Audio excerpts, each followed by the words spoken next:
Tak jarang hewan berontak saat akan direbahkan sebelum dipotong. Nah, panitia kurban di Jogja menggunakan alat khusus untuk merebahkan sapi agar prosesnya lebih cepat dan santun.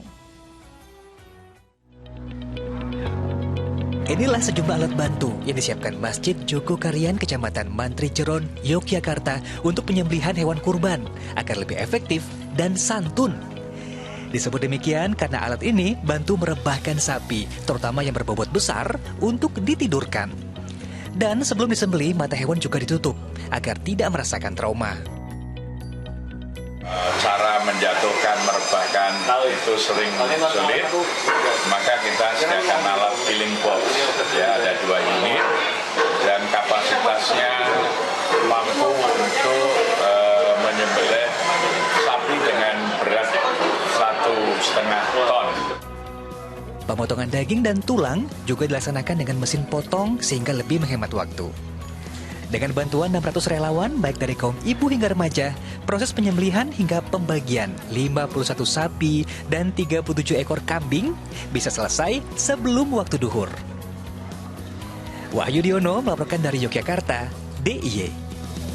Iya, masih ada kesempatan untuk melakukan ibadah kurban sampai esok hari di tanggal 13 Zulhijjah. Semoga berita tadi bisa menginspirasi pemirsa saat menyembelih hewan kurban.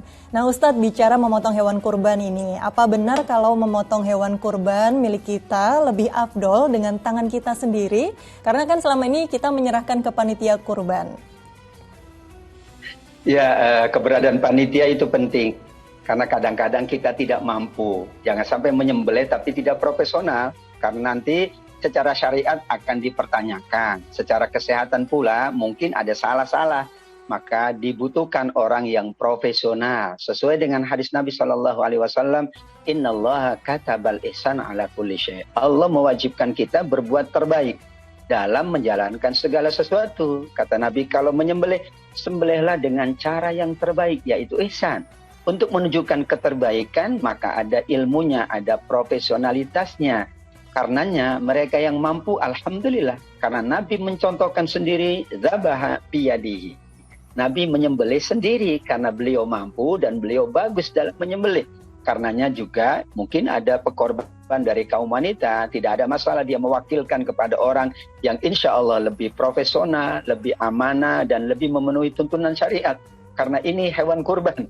Hewan kurban itu nanti untuk dimakan. Kalau ada salah dalam prosesnya, maka bisa jadi khawatir nanti dagingnya malah sesuatu yang madharat. Untuk itu, Nabi mencontohkan itu dalam arti yang mampu lebih baik dia menyembelih sendiri. Kalau tidak mampu karena memang tidak profesional, tidak mengerti caranya, maka boleh mewakilkan kepada orang-orang yang lebih mengerti agar nanti nilai dari daging kurban itu adalah nilai yang besar, pahalanya juga memberikan kemanfaatan kepada semua yang memanfaatkan hewan atau daging kurban tersebut.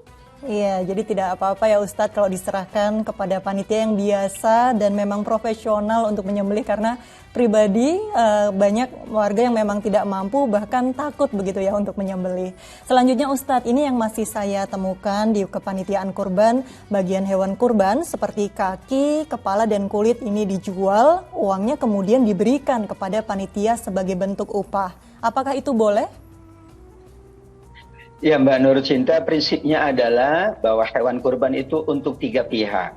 Pertama adalah untuk pekurban, yang kedua adalah orang yang mampu, termasuk panitia, dan yang ketiga orang yang tidak mampu. Al-Hajj ayat 36. Nah, ketika seseorang sudah mendapatkan, maka hak dia untuk melakukan apapun dengan dagingnya atau dengan peruntukannya. Nah, di sini panitia biasanya mencari cara untuk biaya atau ongkos produksi, ongkos penyembelihan. Padahal yang terbaik adalah dari akad. Kalau akad kepada masyarakat bahwa misalnya kambing 3,5 juta, ini untuk hewan kurban, maka dia tidak boleh menggunakan yang lain.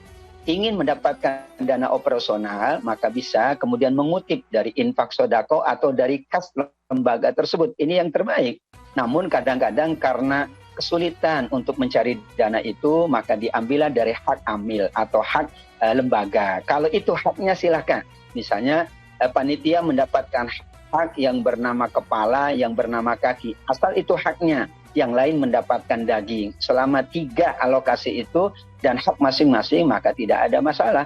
Ketika orang mendapatkan, dia boleh makan sendiri, boleh memberi kepada orang lain yang mungkin lebih membutuhkan. Sepertinya saya sudah banyak dagingnya, saya berikan kepada saudara saya, sahabat saya, boleh. Kemudian karena dia memang tidak boleh makan misalnya, namun dia tidak mampu, mungkin dia membutuhkan yang lain, maka silakan juga dijual. Prinsipnya adalah akadnya harus jelas. Ketika dia mengatakan bahwa harga kambing 3,5 juta, maka betul-betul untuk demikian, yaitu pembelian hewan kurban, dan semuanya tidak boleh diambil kecuali itu adalah haknya. Selama itu haknya, maka insya Allah dibolehkan. Masya Allah. Baik, kita ke informasi dari ibadah haji. Sebagian jemaah